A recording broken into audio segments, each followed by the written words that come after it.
Welcome, neighbors. This week's video is going to be something a little bit different. We went north of the border, went up to visit Western Canada to go visit family, and I wanted to show that you can do backyard grilling wherever you may be. So we rented this beautiful house southwest of Calgary spent some time, and we noticed on the deck that in the back there was a small little Weber Spirit propane grill.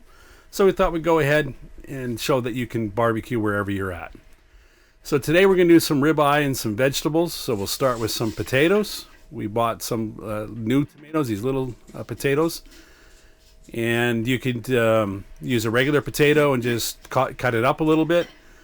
Or these, put them in with some butter, maybe perhaps some salt or seasoning if you like, some chopped green onion as we did here. And basically we're going to wrap them up in tin foil and place them directly onto the barbecue. You could do this on a gas grill. You could do this on a charcoal grill. You could even build a fire and burn the fire down to the coals and nestle these down in amongst the coals. That's another great way of cooking up these vegetables. So we'll go ahead and get these all wrapped up in tin foil. We'll end up doing 2 packages of them. And here's the little gas grill. So we go ahead and got that heated up and put these potatoes on and get them cooking. They're going to take about maybe about 15-20 minutes or so to cook. For a vegetable, we picked up a package of asparagus, which once again we're going to wrap in tin foil. Season it with some butter. You can use some salt and pepper, maybe some garlic. We're using Mrs. Dash, which is a great no salt alternative. But whatever seasoning you like, you just go ahead and put it onto your vegetables. You could do this with green beans, Brussels sprouts, cauliflower, broccoli, whatever you'd want to do. So we'll go ahead and once again wrap them up in a tin foil and get them ready onto the grill.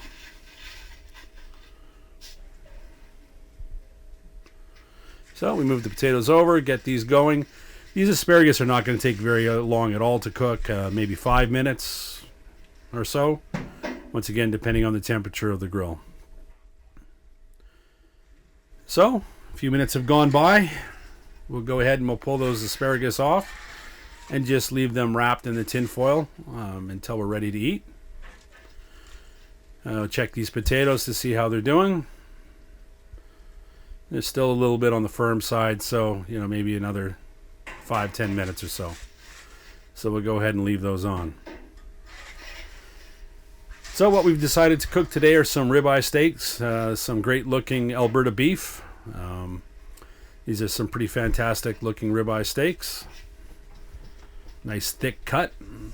We have some family members that prefer them medium well, so we'll go ahead and start some of the smaller ones first to allow them to cook a little more thoroughly.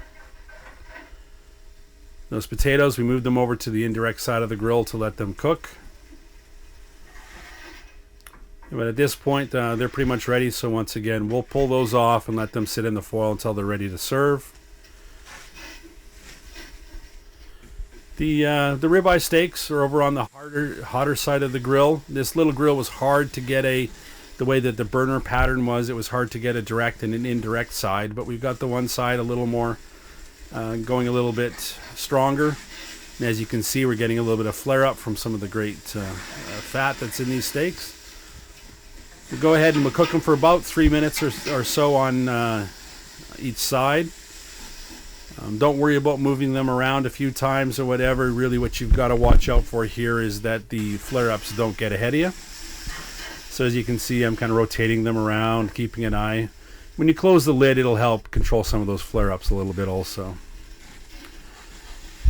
So it's time to move them over to the more or less cooler side of that grill, the indirect side of the grill.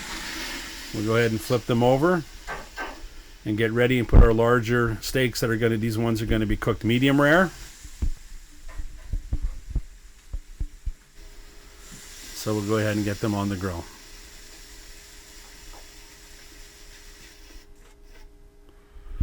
So as you can see, there's some wonderful looking cuts of beef. They're cooking along. And once again, we're going to sear these medium rare ones for about 3 or 4 minutes per side. So we'll go ahead and get ready to flip them over. Watching the flare-ups to watch we don't get anything burning or anything on the outside. Looking for a good caramelization on the outside of those steaks. So things are coming together. These have been on the grill now for well, the medium rare ones for about 7-8 minutes. The other ones for about, well, I don't know, probably close to 15 minutes. But once again, we're just checking the temperatures to make sure that we're getting a medium well and a medium rare. So we'll go ahead and plate these up. Remember that our channel is just a small channel. We're just getting started out. So every single one of your subscriptions and views and if you could share our channel, that would be great. It really would help us grow and to get started. We're going to go ahead and get these ready to serve out to the family. So remember, like I always say, to make sure that you get out and grill. In this case, make sure that you do what you can to spend time with family and friends.